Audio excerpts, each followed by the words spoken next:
Iran के एक महान विद्वान, एक महान फकीर शेख शादी, जिन्हों की बड़ी प्यारी लिखी एक कहानी जो उन्होंने अपने जीवन के बारे लिखी, जो इस विषय नाल संबंधित है। शेख शादी लिखते हैं भी उन्होंने घर में ना बहुत ज़्यादा गरीबी सी ते शरीर उत्ते कोई चंगे कपड़े नहीं सन हुंदे, पैरां च पाउण लई कोई चज दी जुत्ती नहीं सी हुंदी ते वो रोज़ वो ना 5 वक्त की नमाज अदा करने वास्ते मस्जिद विच जांदे हुंदे सन।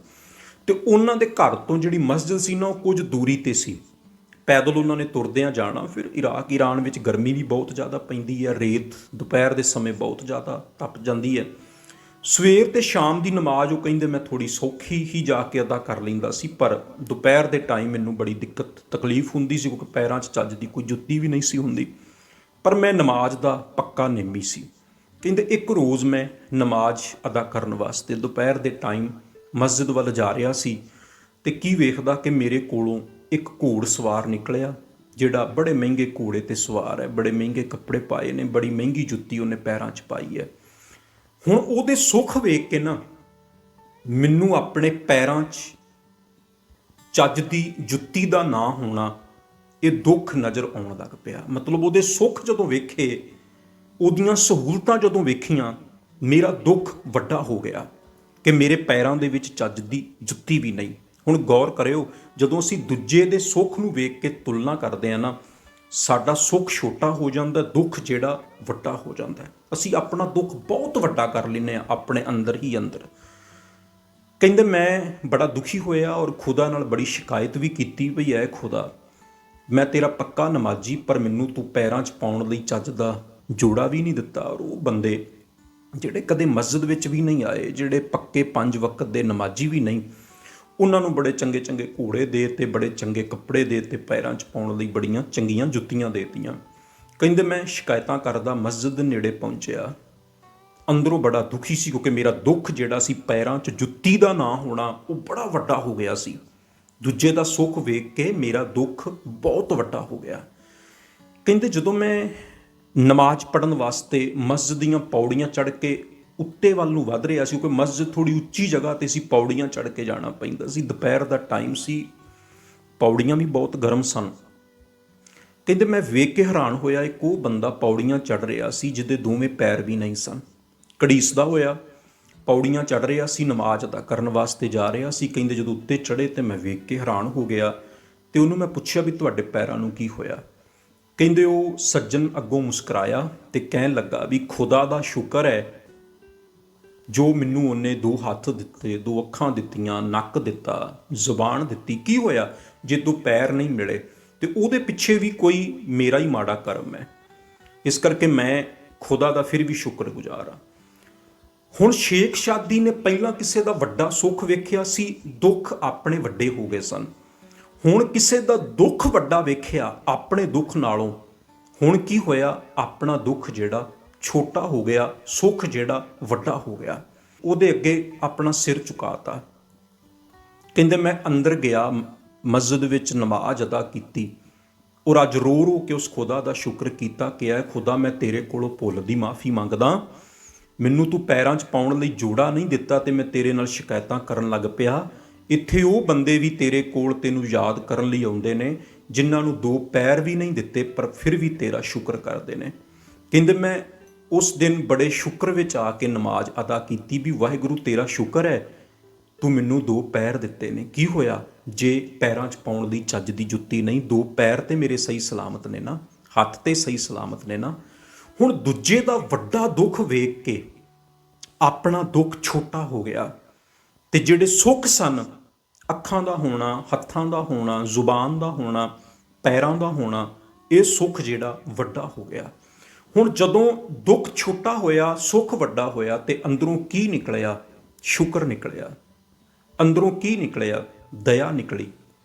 अंदरों संतोख निकलिया और अंदरों आनंद का जन्म जिहड़ा वो होया। जदों असीं किसी का वड्डा दुख वेखदे हां, साडा दुख छोटा हो जाता है और सुख साडा वड्डा हो जाता है। असीं तुलना ही गलत करते हैं। असीं तुलना हमेशा सुखां की करते हैं। नहीं नहीं, तुलना दुखां की करो। वेखणे ने दुनिया के दुख वेखो। तुसीं कदे भी अपनी जिंदगी विच गौर नाल इह गल सोच के वेखियो कि असीं हमेशा ਜਦੋਂ ਕਿਸੇ ਦੇ ਸੁੱਖ ਵੇਖਦੇ ਆ ਨਾ, ਉਦੋਂ ਅਸੀਂ ਸੋਚਦੇ ਹਾਂ ਵੀ ਇਸ ਬੰਦੇ ਦੀ ਜਗ੍ਹਾ ਤੇ ਮੈਂ ਹੁੰਦਾ, ਜਾਂ ਇਹ ਜਿਹੜੀ ਚੀਜ਼ ਹੈ ਉਹ ਮੇਰੇ ਕੋਲ ਹੁੰਦੀ, ਇਹ ਸੁੱਖ ਜਿਹੜਾ ਮੇਰੇ ਕੋਲ ਹੁੰਦਾ। ਅਸੀਂ ਹਮੇਸ਼ਾ ਇਹ ਗੱਲ ਸੋਚਦੇ ਹਾਂ।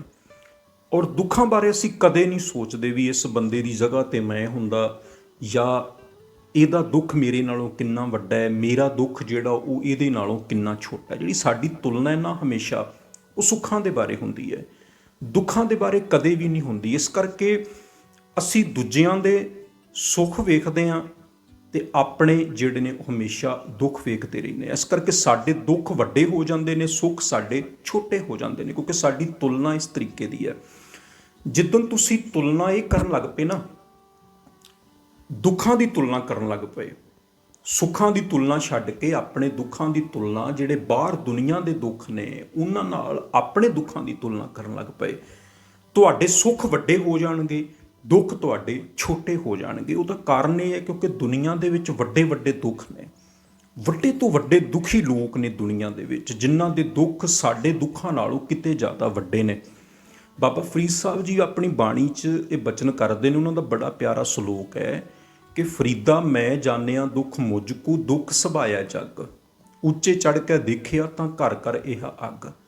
ਬਾਬਾ ਫਰੀਦ ਸਾਹਿਬ ਕਹਿੰਦੇ ਨੇ ਵੀ ਮੈਂ ਪਹਿਲਾਂ ਸੋਚਦਾ ਹੁੰਦਾ ਸੀ ਵੀ ਮੈਂ ਨਾ ਦੁਨੀਆ ਨਾਲੋਂ ਜ਼ਿਆਦਾ ਦੁਖੀ ਹਾਂ, ਮੇਰੇ ਦੁੱਖ ਜਿਹੜੇ ਨੇ ਉਹ ਜ਼ਿਆਦਾ ਵੱਡੇ ਨੇ। ਪਰ ਜਦੋਂ ਉੱਚਾ ਚੜ੍ਹ ਕੇ ਵੇਖਿਆ, ਜਦੋਂ ਅਵਸਥਾ ਉੱਚੀ ਹੋ ਗਈ, ਜਦੋਂ ਦੁਨੀਆ ਦੇ ਵਿੱਚ ਨਜ਼ਰ ਜਿਹੜੀ ਆ ਉਹ ਪਾਈ, ਝਾਤ ਮਾਰੀ, ਤੇ ਮੈਨੂੰ ਜਿਹੜੇ ਦੁੱਖ ਸੀਗੇ ਆਪਣੇ, ਉਹ ਦੁੱਖ ਜਿਹੜੇ ਆ ਮੈਨੂੰ ਆਪਣੇ ਦੁੱਖ ਛੋਟੇ ਲੱਗਣ ਲੱਗ ਪਏ, ਕਿਉਂਕਿ ਮੈਨੂੰ ਦੁਨੀਆ ਦੇ ਵਿੱਚ ਵੱਡੇ ਵੱਡੇ ਦੁੱਖ ਜਿਹੜੇ ਨੇ ਉਹ ਨਜ਼ਰ ਆਉਣ ਲੱਗ ਪਏ। ਹੁਣ ਦੁਨੀਆ ਦੇ ਦੁੱਖ ਅਸੀਂ ਵੇਖ ਸਕਦੇ ਹਾਂ, ਬੜੀਆਂ ਥਾਵਾਂ ਨੇ ਜਿੱਥੇ ਜਾ ਕੇ ਤੁਹਾਨੂੰ ਦੁਨੀਆ ਦੇ ਵੱਡੇ ਵੱਡੇ ਦੁੱਖ ਨਜ਼ਰ ਆਉਣਗੇ। ਕਿਸੇ ਹੌਸਪੀਟਲ 'ਚ ਚਲੇ ਜਾਓ, ਉੱਥੇ ਵੱਡੇ ਤੋਂ ਵੱਡੇ ਦੁਖੀ ਮਨੁੱਖ ਤੁਹਾਨੂੰ ਮਿਲ ਜਾਣਗੇ, ਵੱਡੇ ਵੱਡੇ ਰੋਗ ਜਿਨ੍ਹਾਂ ਨੂੰ ਲੱਗੇ ਹੋਏ ਨੇ, ਤੇ ਤੁਹਾਨੂੰ ਵੇਖ ਕੇ ਨਜ਼ਰ ਆਏਗਾ ਵੀ ਇਹਨਾਂ ਦਾ ਦੁੱਖ ਜਿਹੜਾ ਉਹ ਮੇਰੇ ਦੁੱਖ ਨਾਲੋਂ ਵੱਡਾ ਹੈ। ਤੁਸੀਂ ਕਿਸੇ ਯਤੀਮਖਾਨੇ ਵਿੱਚ ਜਾਓ, ਉੱਥੇ ਛੋਟੇ ਛੋਟੇ ਬੱਚਿਆਂ ਵੱਲ ਵੇਖੋ ਕਦੇ, ਜਿਹੜੇ ਬੱਚਿਆਂ ਦੇ ਸਿਰ 'ਤੇ ਮਾਂ ਪਿਓ ਦਾ ਸਾਇਆ ਨਹੀਂ, ਜਿਨ੍ਹਾਂ ਦੀ ਪਾਲਣਾ ਹੁਣ ਕਿਸੇ ਯਤੀਮਖਾਨੇ 'ਚ ਹੋ ਰਹੀ ਹੈ, ਜਿਨ੍ਹਾਂ ਨੂੰ ਕੋਈ ਸੰਭਾਲਣ ਵਾਲਾ, ਉਹਨਾਂ ਦਾ ਕੋਈ ਸਾਕ ਸੰਬੰਧੀ ਨਹੀਂ, ਕੋਈ ਭੈਣ ਭਰਾ ਨਹੀਂ, ਕੋਈ ਮਾਂ ਪਿਓ ਨਹੀਂ, ਤੇ ਤੁਹਾਨੂੰ ਨਜ਼ਰ ਆਏਗਾ ਵੀ ਇਹਨਾਂ ਦਾ ਦੁੱਖ ਵੇਖੋ ਕਿੱਡਾ ਵੱਡਾ ਹੈ। ਕਿਸੇ ਬਿਰਧ ਆਸ਼ਰਮ 'ਚ ਚਲੇ ਜਾਓ, ਉੱਥੇ ਰਹਿੰਦੇ ਹੋਏ ਬਜ਼ੁਰਗਾਂ ਵੱਲ ਜਾ ਕੇ ਕਦੇ ਦੇਖਿਓ ਕਿ ਇਹ ਬਜ਼ੁਰਗ ਜਿਨ੍ਹਾਂ ਦੀ ਸੰਭਾਲਣ ਵਾਲੀ ਔਲਾਦ ਨਹੀਂ, ਜਿਨ੍ਹਾਂ ਦੀ ਕੇਅਰ ਹੁਣ ਬਿਰਧ ਆਸ਼ਰਮ ਦੇ ਵਿੱਚ ਹੋਈ ਹੈ, ਉਹਨਾਂ ਦਾ ਕੋਈ ਸਾਕ ਸੰਬੰਧੀ ਜਾਂ ਉਹਨਾਂ ਦੇ ਪਰਿਵਾਰ ਦਾ ਮੈਂਬਰ ਉਹਨਾਂ ਦੀ ਕੋਈ ਸੰਭਾਲ ਕਰਨ ਵਾਲਾ ਨਹੀਂ, ਤੇ ਤੁਸੀਂ ਵੇਖੋਗੇ ਵੀ ਉਹਨਾਂ ਦਾ ਦੁੱਖ ਜਿਹੜਾ ਉਹ ਬਹੁਤ ਵੱਡਾ ਹੈ।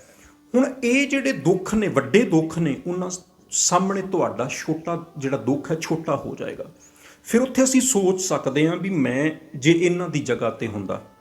ਸੁੱਖਾਂ ਵਿੱਚ ਤੇ ਸੋਚਦੇ ਹਾਂ ਨਾ ਵੀ ਜੇ ਬੰਦੇ ਕੋਲ, ਦੂਜੇ ਬੰਦੇ ਕੋਲ ਆਹ ਸੁੱਖ ਹੈ, ਜਦੋਂ ਅਸੀਂ ਤੁਲਨਾ ਕਰਦੇ ਹਾਂ ਤੇ ਸੋਚਦੇ ਹਾਂ ਵੀ ਇਹ ਸੁੱਖ ਮੇਰੇ ਕੋਲ ਹੁੰਦਾ ਕਿੰਨਾ ਵਧੀਆ ਹੁੰਦਾ, ਇਹੋ ਜਿਹਾ ਘਰ ਮੇਰੇ ਕੋਲ ਹੁੰਦਾ, ਇਹੋ ਜਿਹੀ ਕਾਰ ਮੇਰੇ ਕੋਲ ਹੁੰਦੀ, ਇੰਨਾ ਧਨ ਮੇਰੇ ਕੋਲ ਹੁੰਦਾ, ਇਹ ਪਦਵੀ ਮੇਰੇ ਕੋਲ ਹੁੰਦੀ। ਸੁੱਖਾਂ ਦੀ ਤੁਲਨਾ ਕਰਦੇ ਹਾਂ ਨਾ, ਕਿਉਂਕਿ ਸਾਨੂੰ ਫਿਰ ਉਦੋਂ ਆਪਣੇ ਸੁੱਖ ਛੋਟੇ ਲੱਗਣ ਲੱਗ ਪੈਂਦੇ ਨੇ।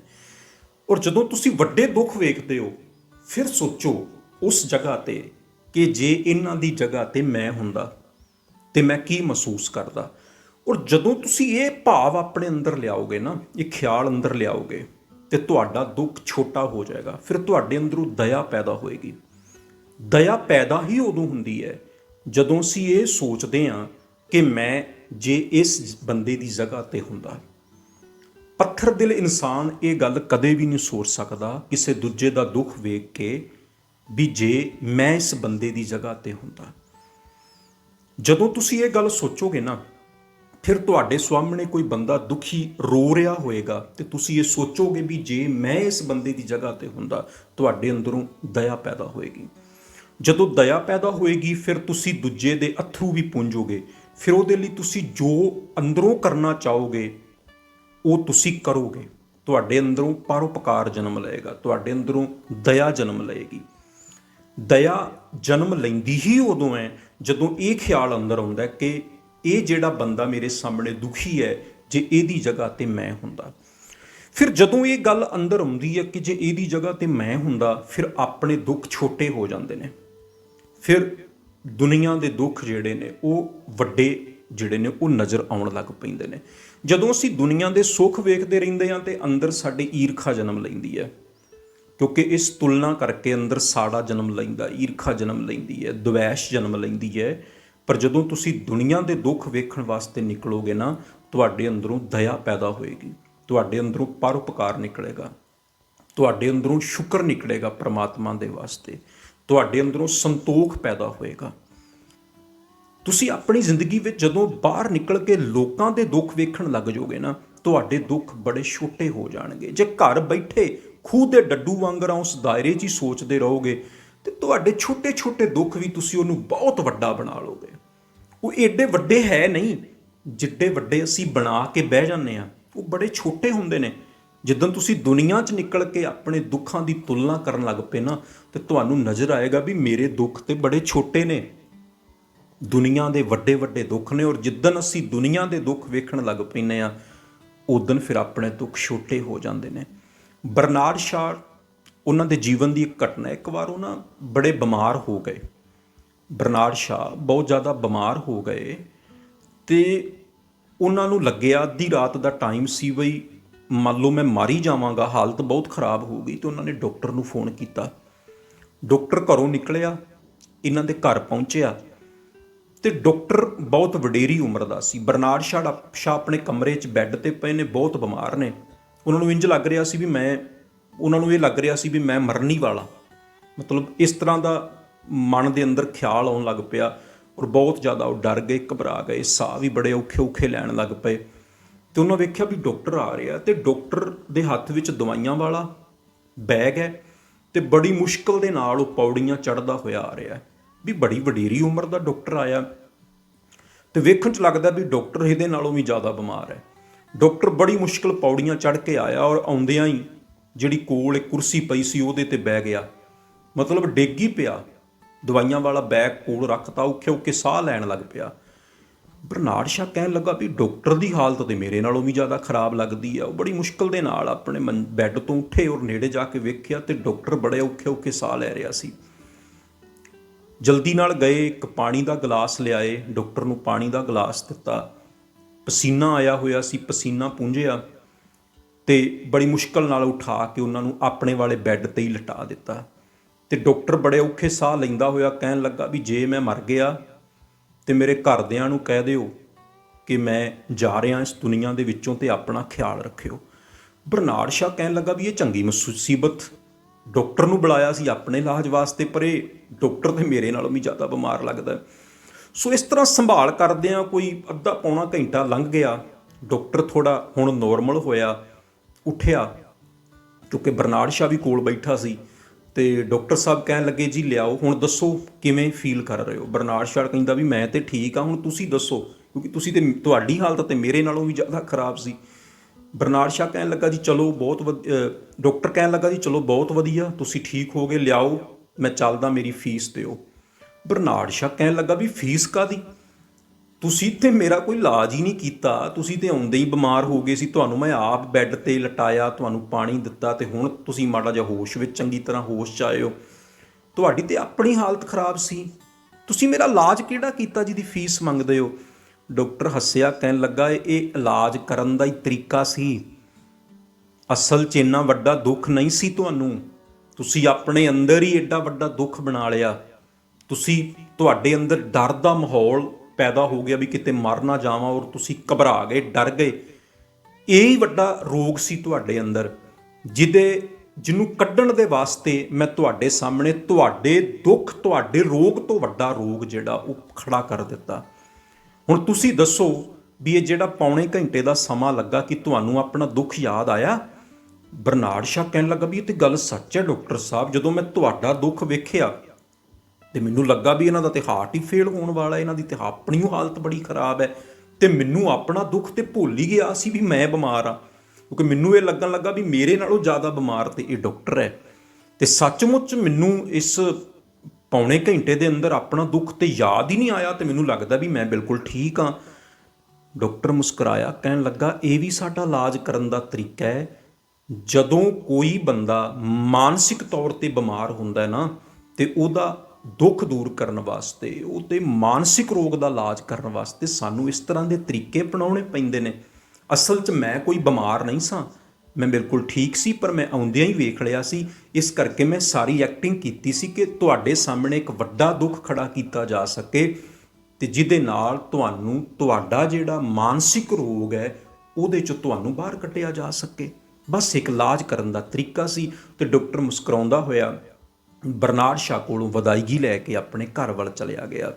ਸੋ ਇਸ ਕਰਕੇ ਜਦੋਂ ਕਈ ਵਾਰ ਅਸੀਂ ਦੂਜਿਆਂ ਦੇ ਦੁੱਖ ਵੇਖਦੇ ਹਾਂ, ਦੂਜਿਆਂ ਦੇ ਰੋਗ ਵੇਖਦੇ ਹਾਂ, ਦੂਜਿਆਂ ਦੀਆਂ ਤਕਲੀਫਾਂ ਵੇਖਦੇ ਹਾਂ, ਸੁਣਦੇ ਹਾਂ ਤੇ ਮਹਿਸੂਸ ਕਰਦੇ ਹਾਂ ਵੀ ਜੇ ਮੈਂ ਇਹਦੀ ਜਗ੍ਹਾ ਤੇ ਹੁੰਦਾ, ਜਦੋਂ ਸਾਡੇ ਅੰਦਰੋਂ ਦਇਆ ਪੈਦਾ ਹੁੰਦੀ ਹੈ, ਪਰਉਪਕਾਰ ਪੈਦਾ ਹੁੰਦਾ ਹੈ, ਸੇਵਾ ਭਾਵਨਾ ਪੈਦਾ ਹੁੰਦੀ ਹੈ, ਫਿਰ ਸਾਡੇ ਜਿਹੜੇ ਦੁੱਖ ਨੇ ਉਹ ਛੋਟੇ ਹੋ ਜਾਂਦੇ ਨੇ।